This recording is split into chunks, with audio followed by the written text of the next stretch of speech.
Olá, seja muito bem-vindo. Eu sou a Karime e antes de entrar nesse vídeo, eu já quero te convidar para participar do meu evento do CAD ao Piloto BIM, que está com inscrições abertas e vai acontecer do dia 26 ao 28 de maio, sempre às 20 horas. Então, se você quer se inscrever, clica no link que tem aqui nesse canal ou então acessa o site www.copilotobim.com.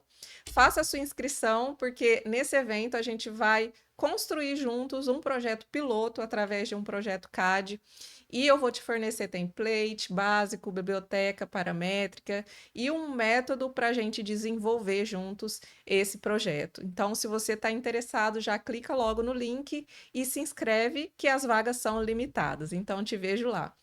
E hoje a gente vai falar um pouco exatamente disso. Eu quero te contar a experiência que eu tive fazendo um projeto piloto do zero a partir de um projeto executivo de CAD. Então, eu vou te contar quais são os passos, o passo a passo que eu tive para poder desenvolver esse projeto piloto completo dentro do Revit, utilizando um projeto executivo de CAD. Então, vem comigo que eu vou te mostrar como é que eu fiz. Então vamos lá. A primeira coisa é se planejar e fazer um levantamento para saber tudo que a gente vai precisar desenvolver dentro do Revit, que não é pouca coisa, né? É muita coisa.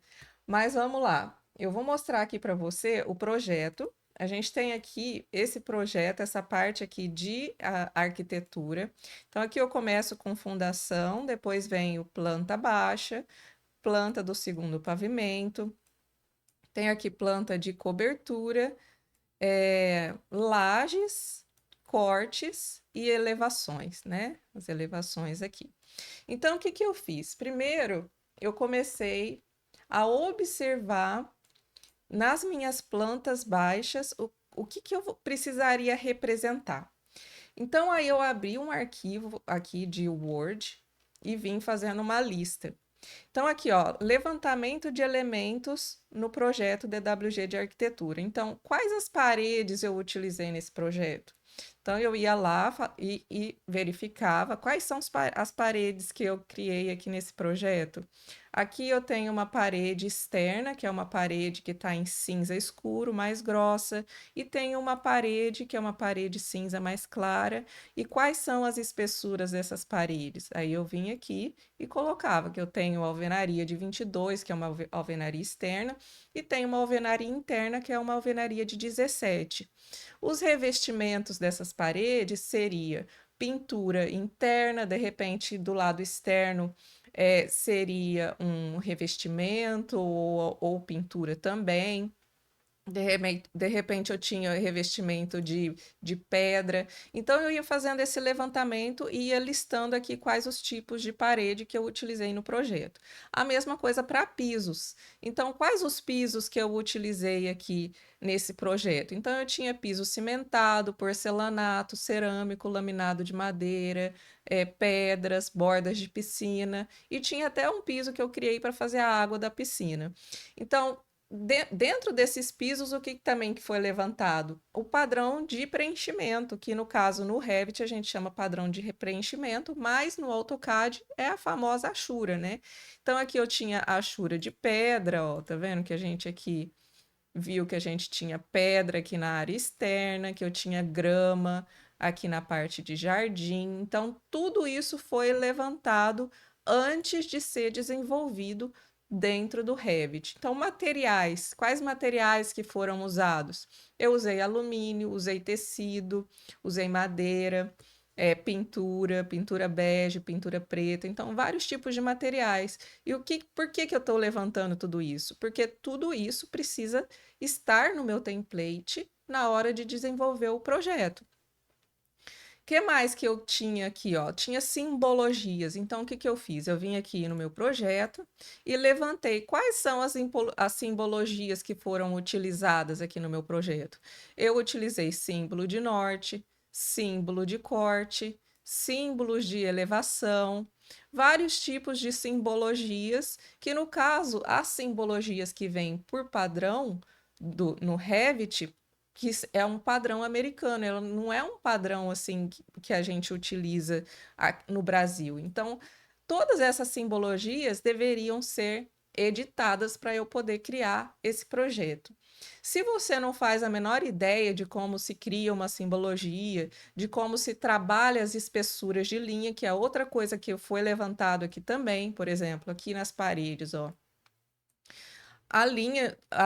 O cian, que é a linha interna da parede, ela é uma linha mais grossa. E a linha de fora, que é uma linha verde, é uma linha mais fina. Como eu vou fazer para representar isso no Revit? Como eu vou fazer essa parede? Essa parede vai ser uma parede única? Ou eu vou fazer a parte estrutural da parede e depois eu venho com outra parede inserindo o revestimento? Tudo isso é pensado antes mesmo de iniciar o projeto. Então, a gente verifica tudo isso antes de iniciar o projeto para poder desenvolver todas essas coisas dentro do Revit. Então, a gente falou de simbologias, a gente falou de padrão de preenchimento, tipo de parede, tipo de piso. Que mais que a gente faz de levantamento? De materiais e tipos de cota. Por exemplo, aqui nos cortes, eu usei uma cota que tem linhas aqui. Porém, aqui no meu projeto de layout, eu uso uma cota que não tem linha.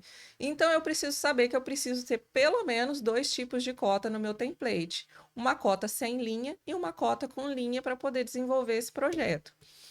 Então, o que mais? Depois que eu fiz um levantamento que se refere a configurações de template, eu preciso começar a levantar o que eu vou precisar criar de famílias paramétricas. Então, o que eu faço? Eu observo o layout e começo a verificar no meu layout. O que eu vou precisar para criar meu projeto de layout? Eu vou precisar aqui, ó. Fiz até meu levantamento de mobiliário. Então, eu tenho aqui, ó, layout básico. Painel ripado de madeira, rack de madeira, mesa de trabalho, aparador, persiana, poltrona, sofá.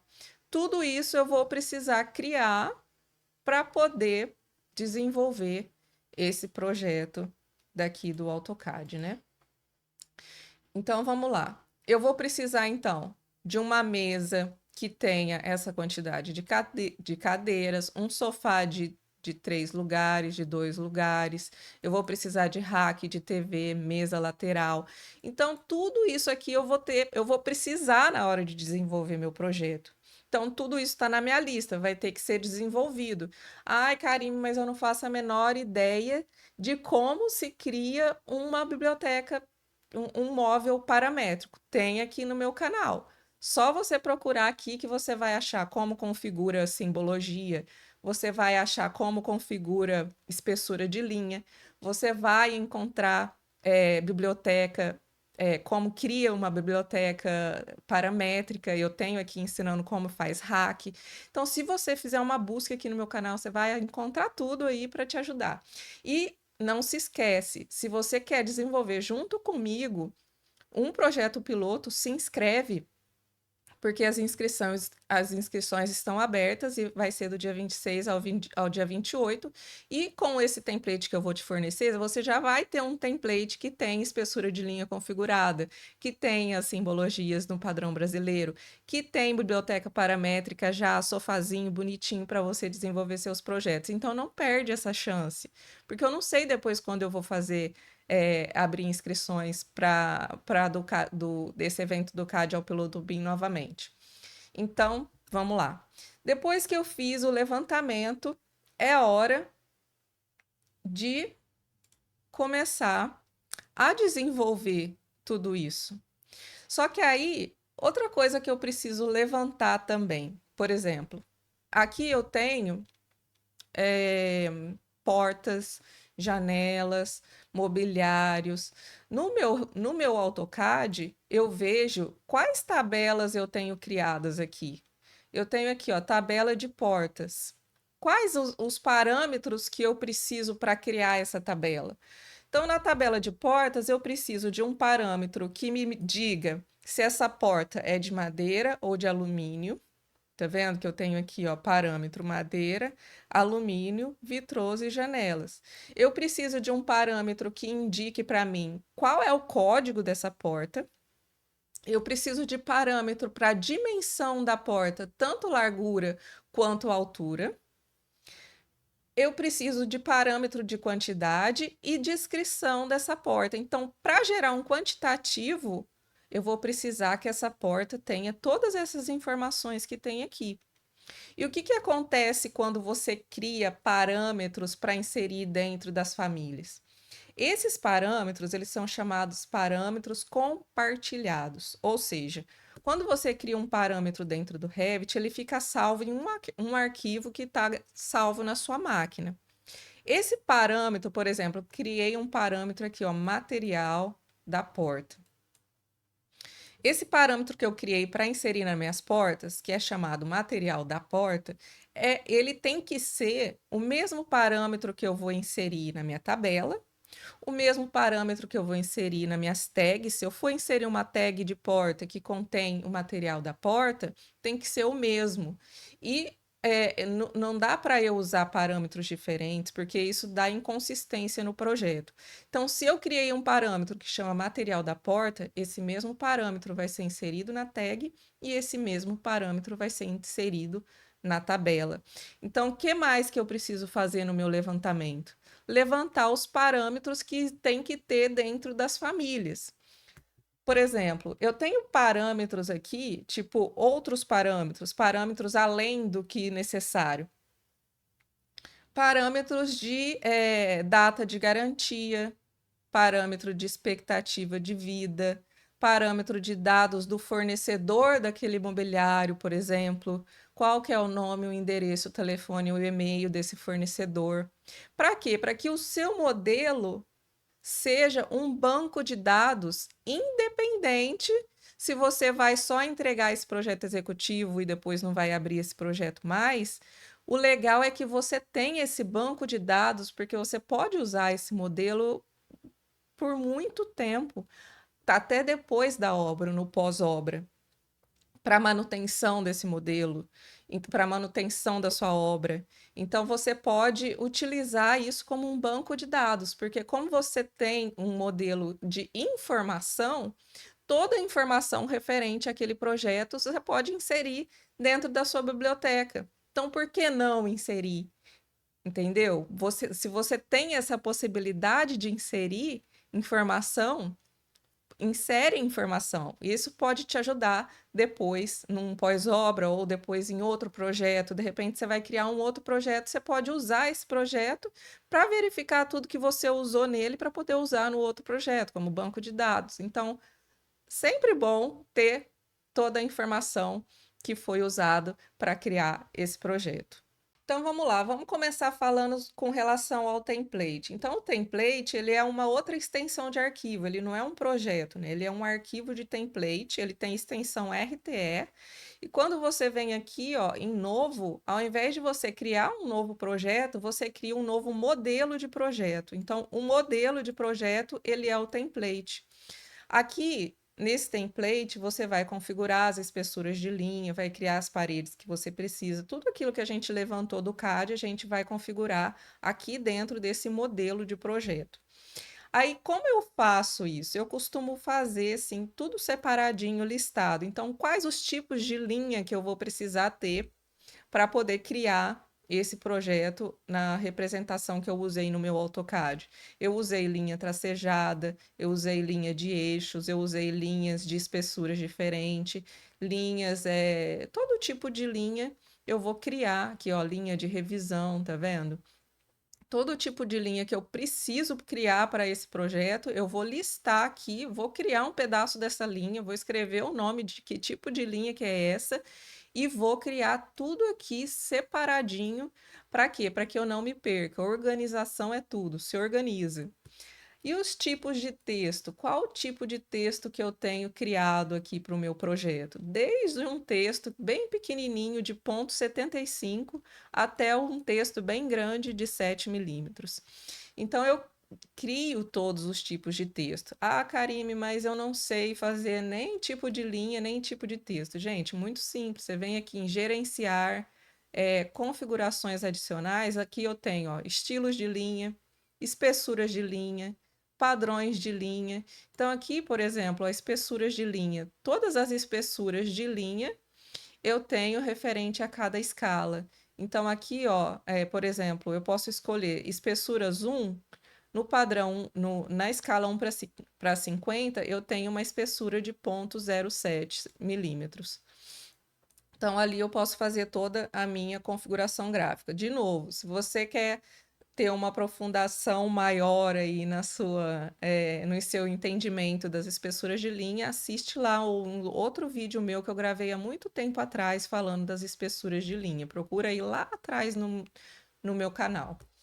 Aqui, ó, tipos de cota, simbologias, olha, simbologias de elevação, simbologias de elevação interna, acesso principal, símbolo de norte.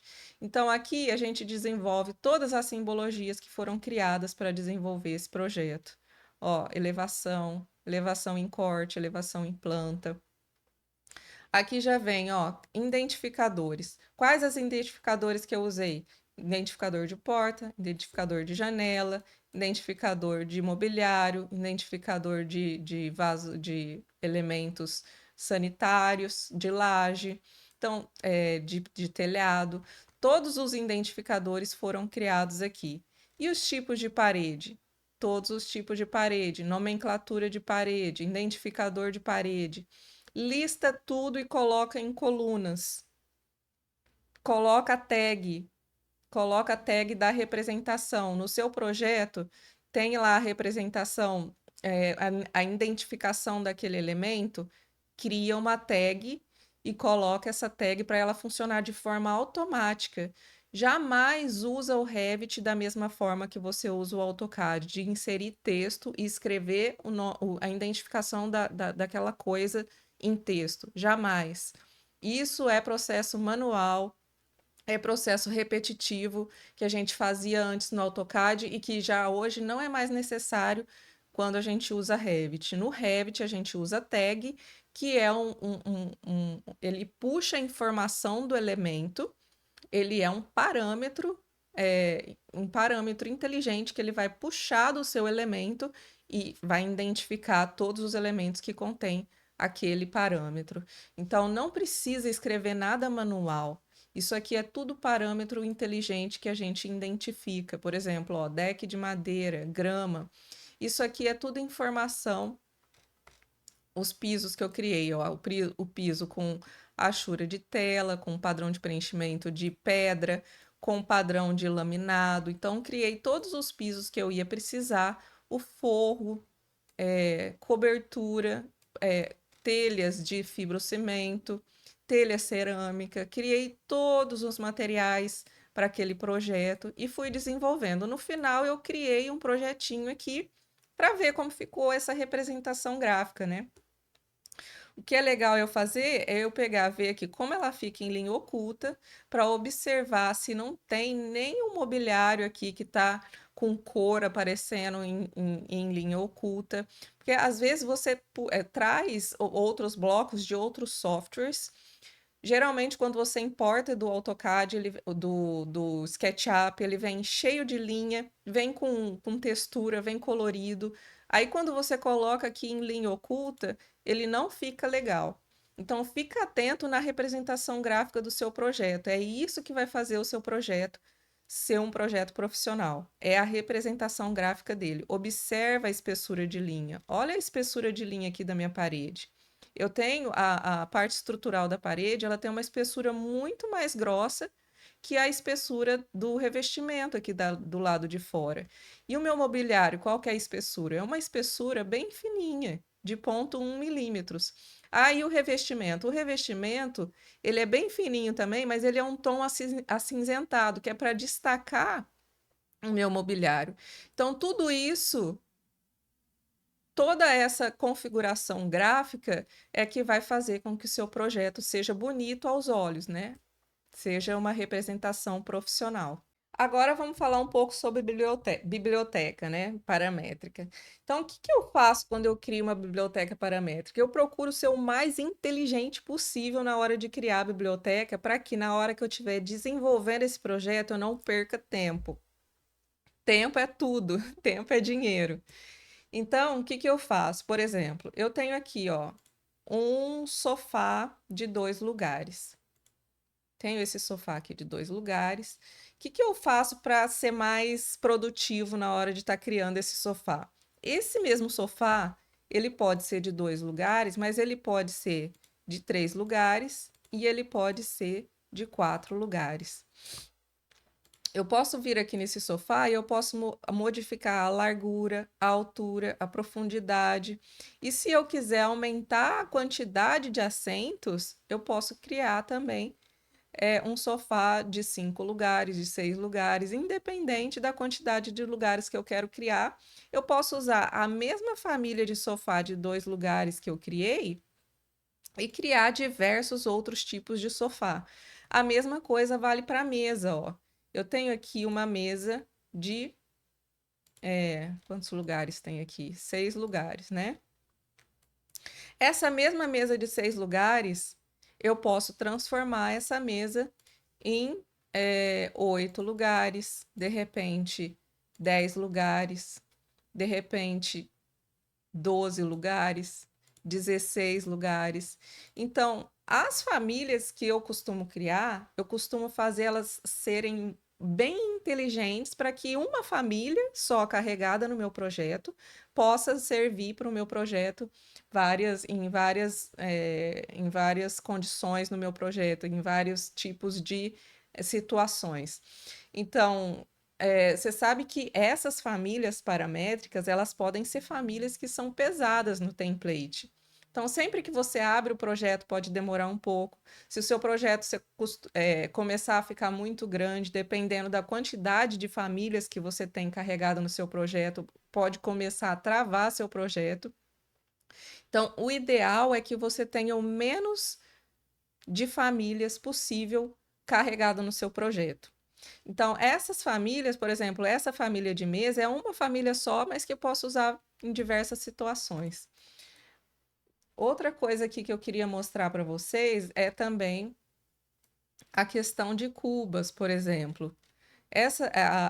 As minhas, é, os meus lavatórios, quando eu venho aqui em editar tipo, eu posso vir aqui, ó, em visibilidade e eu posso trocar, por exemplo, se eu tenho torneira de parede, ou se eu tenho torneira de mesa, ou se eu tenho torneira mixer, tá vendo, ó? Eu posso ir trocando o tipo de torneira que eu quero usar.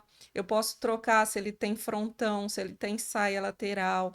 Tudo isso eu uso visibilidade nas famílias para poder, com uma família só, criar vários tipos de visibilidade na família. O que mais que eu fiz aqui? Então, para criar minhas famílias, eu também separei por ambiente. Então, no quarto, quais são as famílias que a gente costuma usar?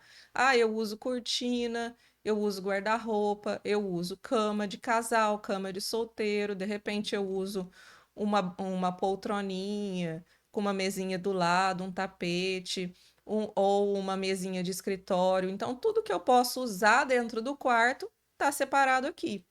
A sala também, a mesma coisa. Tudo que eu posso usar na sala tá aqui. Aqui eu tenho, ó, sofá de módulos. Então eu posso criar uma configuração de sofá do jeito que eu quiser, utilizando esses módulos de sofá aqui. Então, depois que eu criei todo o meu levantamento, eu venho aqui e crio as famílias que eu quero para usar no meu projeto. Então, tudo que tem de famílias para projeto, por exemplo, ai, Karime, mas eu só faço projeto de loja de roupa, por exemplo. Então, o seu levantamento vai ser, eu vou usar prateleiras, eu vou usar tudo que você usar para criar lojas, então aí você vai desenvolver as suas famílias baseada nisso, vai listar, vai fazer as suas tabelas aqui, vai criar e vai desenvolver tudo dentro do Revit que você precisa, com os parâmetros que você precisa extrair para criar as suas tabelas e as suas tags também. O fluxo de trabalho que você vai precisar para desenvolver esse modelo. Quais são as boas práticas que você precisa ter para desenvolver esse modelo? Por quê? Porque existem ordem. É igual você fazer um bolo. Não dá para você, de repente, colocar a farinha primeiro, aí depois vem e coloca o ovo por cima da farinha. Não é assim. Primeiro você vem, coloca o ovo, depois você coloca o açúcar, bate primeiro. É a mesma coisa para fazer projeto. Não, você não desenha o piso primeiro e depois vem e desenha a parede. Primeiro você desenha a parede, depois você desenha o piso, depois você faz outra coisa, e assim sucessivamente. Existe um processo, existe um método, existe um passo a passo de como desenvolver esse projeto. Existe uma forma de fazer que primeiro você faz isso, depois você faz isso, depois você faz isso. Para quê? Para evitar o retrabalho. A gente está aqui, já a gente está tentando fugir do retrabalho, a gente está tentando fugir do trabalho manual, a gente quer fazer o negócio ser rápido e ser inteligente. Então, tudo que a gente puder fazer para entregar logo os projetos e para trabalhar o menos possível, a gente vai fazer. Então, aí a gente precisa desse método para desenvolver esse projeto piloto. Então, a gente já tem criado template, a gente já tem biblioteca desenvolvida, agora a gente desenvolve o projeto piloto. E aí, depois que eu fiz esse projeto piloto, eu começo a aprimorar. Primeiro a gente começa com arroz e feijão, depois a gente vai aprimorando, e aprimorando, e aprimorando. Toda vez que eu crio um novo projeto, esse meu template ganha mais inteligência. E aí, o que que eu faço? Terminei um projeto, crio um novo template. Aí, a partir do próximo projeto, eu começo usando o template que é extraído do último projeto que eu fiz, porque cada projeto que eu faço, eu sempre insiro uma coisa nova. Eu sempre insiro uma configuração nova, uma cota nova, uma parede nova, um mobiliário novo. Então, conforme eu vou adicionando informações no meu projeto, eu vou criando novos templates. E se você não sabe como cria um projeto, um template a partir de um projeto, tem vídeo aqui no canal também ensinando como você cria. E depois que você fez tudo isso, agora é a hora de você trabalhar a sua documentação e fazer a entrega e o compartilhamento desse projeto. Então, agora você vai gerar tudo isso em um PDF muito bem apresentado e entregar para o seu cliente ou para o seu chefe ou para quem seja que você tenha que entregar esse projeto. Então, é só criar as pranchas a partir desse modelo, ou se não exportar um IFC, ou se não entregar o seu RVT da forma que você combinou de entregar o seu projeto, e depois criar um template a partir desse projeto para você criar outros projetos. Então, agora eu vou te mostrar o resultado, né? A partir de todas aquelas plantas, toda aquela informação do AutoCAD, a gente criou um modelo 3D de informação, que é um modelo BIM. Aqui, ó, você pode observar, e a partir de toda aquela biblioteca que foi criada para desenvolver esse projeto, eu tenho aqui, ó, todo aquele layout que a gente tinha em AutoCAD foi criado aqui, ó, em famílias paramétricas, porém, eu tenho tabelas com informações super importantes referentes a esses mobiliários. E no final eu tive aqui, ó, um projeto completo de planta humanizada, de perspectivas, ó, perspectiva lateral, cortes também super bem representados, ó, tá vendo que eu me preocupei com as esquadrias de terem o mesmo tom de vidro, eu me preocupei em criar as mesmas espessuras nas paredes, então cada detalhe é uma preocupação que a gente tem para deixar isso de forma profissional. É, fiz levantamentos de esquadrias, que também pode ser deixado, esse levantamento de esquadrias pode ser usado para os outros projetos. Aqui eu tenho mapa de esquadrias, ó. Então, eu tenho representado onde está inserido cada esquadria que está sendo detalhada aqui nesse projeto. Eu tenho as minhas tabelas que tem todas as informações que eu extraí do meu projeto em CAD, eu tenho aqui extraído também no meu projeto em Revit.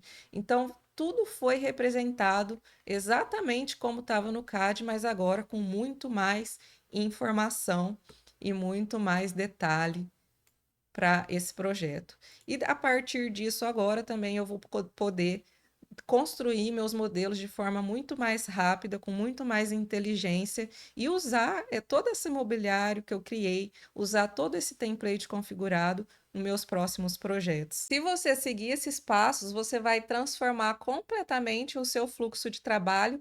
Em vez de ficar redesenhando tudo ou fazendo o processo manual, você vai automatizar os processos na criação dos seus projetos. E em vez de ficar perdendo tempo, você vai focar numa entrega de qualidade e uma entrega mais profissional.